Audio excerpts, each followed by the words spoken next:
وَهُوَ يَتَوَلَّى الصَّالِحِينَ، وہ اللہ نیکوں کا سرپرست ہے۔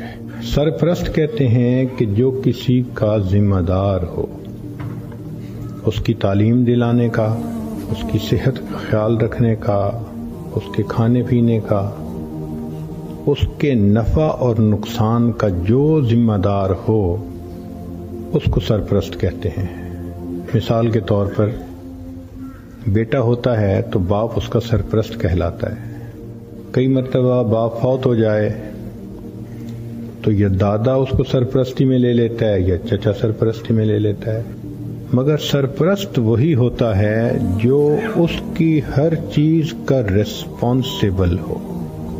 اللہ تعالیٰ ارشاد فرماتے ہیں کہ جو نیکوکار انسان ہوتا ہے، جو شخص برائی سے بچتا ہے اور نیکی پہ زندگی گزارتا ہے، تو اللہ تعالیٰ فرماتے ہیں کہ اس کا سرپرست پھر میں بن جاتا ہوں، اس کی ہر چیز کی ذمہ داری میرے اوپر آتی ہے۔ اس کو ایک مثال سے سمجھ لیجئے کہ ایک چھوٹے بچے نے دوسرے سے کہا میں نے حج پہ جانا ہے، تو دوسرے نے پوچھا کہ یہ بتاؤ کہ تم نے اپلیکیشن بھری؟ کہتا ہے نہیں۔ تم نے پیسے جمع کروائے بینک میں؟ کہتا ہے نہیں۔ تم نے ٹکٹ بک کروائی؟ کہتا ہے نہیں۔ تم نے وہاں ہوٹل بک کروایا؟ کہتا ہے نہیں۔ تو وہ حیران ہو کے پوچھتا ہے کہ نہ تم نے پیسے بھرے، نہ اپلیکیشن دی، نہ ٹکٹ بک کروائی، نہ کوئی ہوٹل کی بکنگ ہوئی، تو تم میاں حج کرنا جانتے بھی نہیں، تو حج کیسے کرو گے؟ تو یہ لڑکا آگے سے مسکرا کے اس کو کہتا ہے کہ میں اپنے ابو کے ساتھ حج پہ جا رہا ہوں۔ اب جب اس نے یہ کہہ دیا کہ میں اپنے ابو کے ساتھ حج پہ جا رہا ہوں، اس نے سب باتوں کا جواب دے دیا کہ میری اپلیکیشن بھرنا بھی ابو کی ذمہ داری، میرے پیسے جمع کروانے بھی ابو کی ذمہ داری، جو میرے سفر کی ضروریات ہیں ان سب کی ارینجمنٹ کرنا میرے ابو کی ذمہ، میں ابو کے ساتھ جا رہا ہوں بس۔ تو جس طرح بچہ اپنے باپ کا نام بتا کر ریلیکس ہو جاتا ہے، اسی طرح جو انسان نیکوکاری کو اختیار کر کے اللہ رب العزت کو اپنا سرپرست بنا لیتا ہے، وہ اس دنیا میں بے غم انسان بن جاتا ہے۔ تو جو بندہ نیک بنتا ہے، یہ ذہن میں رکھیں، اللہ کی سرپرستی میں آ جاتا ہے۔ عجیب بات ہے، کوئی بندہ سرپرست بن جائے تو بڑی سیکیورٹی ہوتی ہے، اور یہ فلاں نے ذمہ داری لے لی۔ کیا اللہ تعالیٰ کی ذمہ داری پہ اتنا بھی بھروسہ نہیں ہوتا؟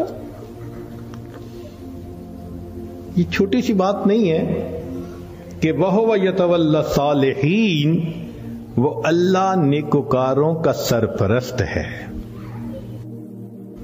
آج تو جس بندے کے کنٹیکٹ بڑے ہوں، واقف ہوں، کہتے ہیں جی اس کے بڑے لمبے ہاتھ ہیں، اور اللہ والوں کی تو حالت یہ کہ ان کے ہاتھ تو اللہ تعالی کی جیب میں ہوتے ہیں۔ رابعہ بصریہ اللہ کی نیک بندی، اپنے صومعے میں عبادت کرتے کرتے تھک گئیں تو سو گئیں۔ ایک چورا نکلا، اس نے دروازہ کھولا، اندر گھسا، کوئی اور چیز تو نہیں اسے نظر آئی، مگر ایک چادر پڑی ہوئی تھی، اس نے کہا چلو چادر ہی لے چلتا ہوں۔ جب چادر اس نے اٹھائی اور واپس جانے لگا، ایسا سر چکرایا کہ اس کو آنکھوں کے آگے اندھیرا ہو گیا، دروازہ نظر ہی نہیں آیا۔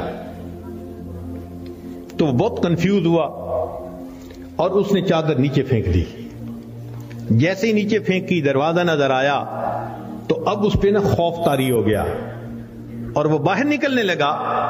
جیسے باہر نکلنے لگا، ایک آواز آئی، اگر ایک دوست سویا ہوا ہے تو دوسرا دوست جاگتا ہے۔ ہم گناہ کر کر کے اپنے آپ کو اللہ کی سرپرستی سے نکال دیتے ہیں، اور جب سرپرستی سے نکل جاتے ہیں اللہ حال پہ چھوڑ دیتے ہیں، جاؤ تم جانو تمہارا کام جانے، ہماری تو مانتے نہیں۔ پھر شیطان ہمیں بہکاتا ہے، لوگ بھی دھوکے دیتے ہیں، امیدیں توڑتے ہیں، بندہ دنیا میں دھکے ہی کھاتا پھرتا ہے۔ ہم سے زیادہ کون پاگل ہوگا کہ جس کے ساتھ اتنا بڑا اللہ نے وعدہ کر لیا اور ہم اس وعدے سے فائدہ نہیں اٹھا پا رہے؟ ایک بچہ بھی ہم سے زیادہ عقل مند کہلائے گا۔ کیوں ہم پریشانیوں کی زندگیوں میں پڑ گئے ہیں؟ اس لیے کہ نفس کی خواہشات پوری کرتے ہیں۔ تو نفس کی خواہشات پوری کر کے، گناہ کر کے اللہ کی سرپرستی میں نکل جانا، یہ کہاں کی عقل مندی ہے؟ تو راستے زندگی گزارنے کے دو ہیں، ایک ہے نیکوکاری کا راستہ، ایک ہے بدکاری کا راستہ، منمانی کا راستہ۔ اگر آپ غور کریں تو آج کے دور میں منمانی کی زندگی گزارنے والے بہت زیادہ، اور ہر حال میں اللہ کی مان کے چلنے والے بہت تھوڑے۔ نتیجہ کیا ہے؟ مسائل حل نہیں ہو رہے، پریشانیاں بڑھتی جا رہی ہیں، ادھر ذلت ادھر ذلت، ادھر پریشانی ادھر پریشانی۔